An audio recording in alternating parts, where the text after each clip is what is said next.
Hey guys, welcome back to my channel. जैसा कि last episode में हमने देखा कि सिल्वर टाइगर किंग और ली बायांग के बीच एक बहुत ही खतरनाक फाइट हो गई थी, जिसमें दोनों ही एक दूसरे के ऊपर भारी पड़ रहे थे। जिसके बाद एपिसोड के लास्ट में हमने देखा कि सिल्वर टाइगर किंग फाइट छोड़कर एक घर में आ गया था, जहां आकर उसने खाना खा लिया था और खाना खाने के बाद उसने अपना कल्टीवेशन करने लगा था। अब आगे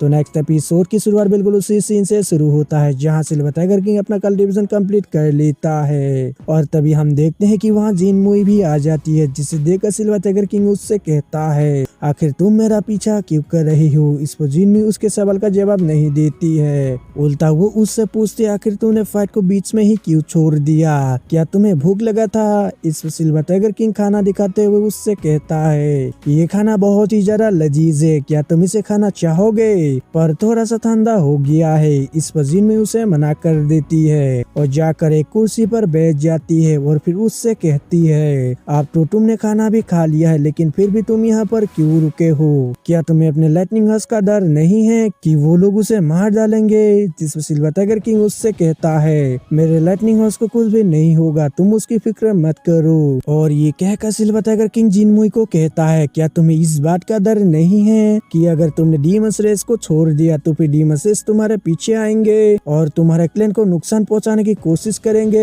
ये जानने के बावजूद भी तुम यहाँ पर क्यों आई हो। जिस पर जिन मुई उसे बताती है कि मैं तुम्हारे साथ बहुत ही डीपली कनेक्ट होना चाहती हूँ, यानी कि बहुत ही गहराई से तुम्हारे साथ काम करना चाहती हूँ। इस पर सिल्वर टाइगर किंग उसे मना कर देता है, जिसे सुनकर जिन मुई उससे पूछती है कि पर क्यों, मेरी मदद से तुम और भी ऐसा कर सकते हो। तब सिल्वर टाइगर किंग उससे कहता है, क्योंकि तुम मून फॉक्स क्लैन की लीडर हो और फ्यूचर में जाकर तुम मून फॉक्स क्लैन की पेट्रियार्क भी बनने वाली हो, इसलिए अगर मैं तुम्हारे साथ काम करता हूँ तो इससे मुझे धोखा मिलने का डर है, इसलिए तुम मेरा पीछा करना छोड़ दो। उसकी बात सुनकर जिन में बहुत ही ज्यादा सैड हो जाती है। फिर सिल्वर टाइगर किंग उसे बताता है, पिछली बार मैं तुम्हारे साथ काम करने के लिए इसलिए मान गया था क्योंकि तुम्हारा moon fox clan demons race के साथ बहुत ही ज्यादा स्ट्रगल कर रहा था, लेकिन अब वो लोग सेफ है, इसलिए अब से तुम मेरा पीछा मत करना। उसकी ये बात सुनकर जिन में और भी ज्यादा सैड हो जाती है और सैड होते हुए वो उसे बताती है, हजारों साल पहले जब सारे रेस एक दूसरे पर कब्जा करने के लिए एक दूसरे से फाइट कर रहे थे, तब उस समय बायांग सिटी 120 माउंटेन का सिर्फ एक छोटा सा हिस्सा हुआ करता था, लेकिन हेवन की गुस्से की वजह से लगभग 1000 से भी ज्यादा पावरफुल रेसेस खत्म हो गए 120 माउंटेन में, जिसमें हमारे फॉक्स प्रजाति के 5 सबसे पावरफुल रेसेस भी शामिल थे।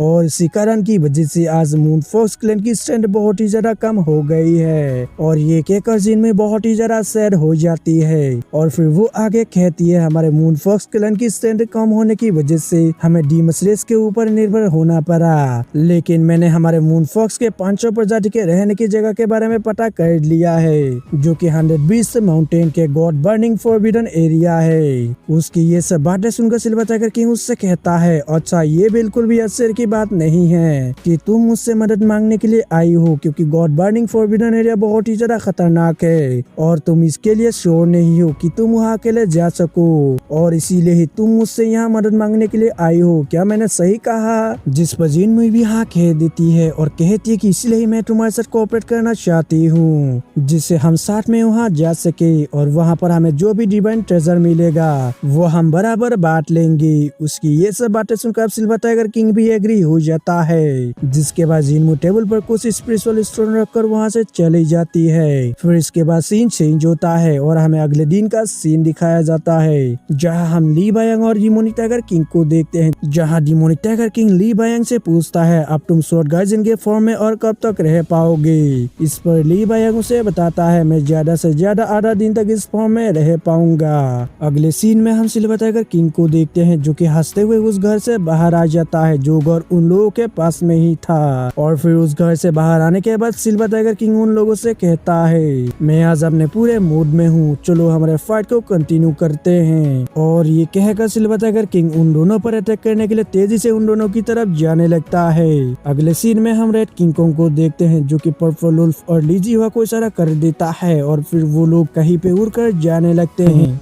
इसके बाद हमारा सीन फिर से इन लोगों की तरफ आता है, जहाँ सिल्वर टाइगर किंग को आता हुआ देखकर ली बायंग भी अपना ऑर्डर रिलीज कर देता है। जिसके बाद सिल्वर टाइगर किंग और ली बायंग एक दूसरे से टकरा जाते हैं, जहाँ ली बायंग अपने गोल्डन आर्मर की मदद से सिल्वर टाइगर किंग के स्पेयर को रोकने की कोशिश कर रहा होता है, मगर हम देखते हैं कि वो ज्यादा देर तक उसे रोक नहीं पाता है और सिल्वर टाइगर किंग उसे पीछे कर देता है। अब ली बायंग को कमजोर पड़ता हुआ देखकर डिमोनी टाइगर किंग भी सिल्वर टाइगर किंग पर अटैक करने के लिए चला जाता है, मगर सिल्वर टाइगर किंग नीचे आ जाता है और जिसके तुरंत ही वो अपने स्पेयर से ली बायंग पर अटैक कर देता है और अपने स्पेयर को ली बायंग के छाती के अंदर घुसाने लगता है। लेकिन इतने में हम देखते हैं कि वहाँ एक फॉर्मेशन एक्टिवेट हो जाता है, जिसकी वजह से ली बायंग सिल्वर टाइगर किंग के स्पेयर से आजाद हो जाता है। लेकिन हम देखते हैं कि सिल्वर टाइगर किंग आज बिल्कुल भी रुकने वाला नहीं था और उसने अपने स्पेयर से फिर से ली बायंग पर अटैक कर दिया था। लेकिन हम देखते हैं कि उस मौके का फायदा उठाकर डिमोनी टाइगर किंग पीछे से सिल्वर टाइगर किंग पर हमला करने के लिए आने लगा था, मगर सिल्वर टाइगर किंग ने भी उसे नोटिस कर लिया था और अपने स्काई ब्रेकिंग स्पेयर से उस पर अटैक कर दिया था, जिसकी वजह से हम देखते हैं कि डिमोनी टाइगर किंग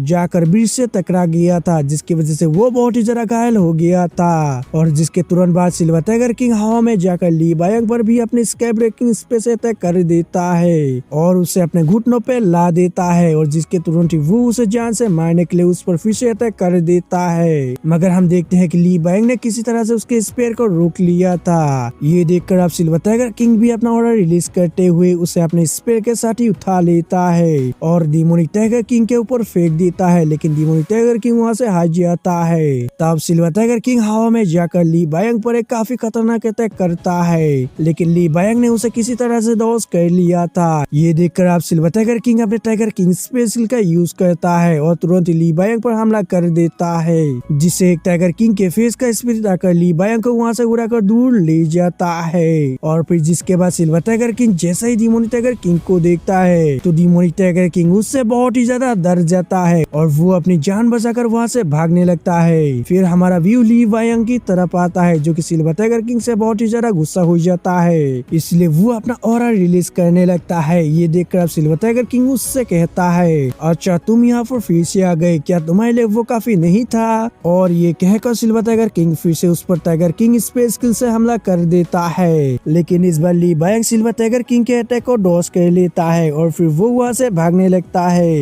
ये देखकर अब सिल्वर टाइगर किंग भी हंसने लगता है। अगले सीन में हम ली बायंग को सिटी के मेन गेट में देखते हैं, जो कि अपने आर्मी को सिल्वर टाइगर किंग पर हमला करने के लिए रेडी हो जाने के लिए कहता है, जिस पर वो सैनिक भी बिल्कुल रेडी हो जाते हैं और सबके सब सिटी के मेन गेट को ब्लॉक करते हुए उसके सामने खड़े हो जाते हैं। लेकिन तभी हम देखते हैं कि सिल्वर टाइगर किंग भी अपने लाइटनिंग हॉर्स के साथ सिटी के मेन गेट की तरफ तेजी से आने लगता है और वहाँ आकर सिल्वर टाइगर किंग अपने सिर्फ एक ही अटैक से उन सभी सैनिकों के साथ साथ सिटी के मेन गेट को भी तोड़ देता है और वो सिटी से बाहर चला जाता है। वही आप ये सब देखने के बाद ली बायंग बहुत ही ज्यादा सदमे में होता है और फिर वो खुद से ही कहने लगता है, सिल्वर टाइगर किंग को एक पूरी सिटी की पावर भी नहीं रोक सकती। लगता है कि अब सिल्वर टाइगर किंग इनविजिबल हो गया है। और दोस्तों उसके ये कहते ये एपिसोड यहीं पर ही खत्म हो जाता है।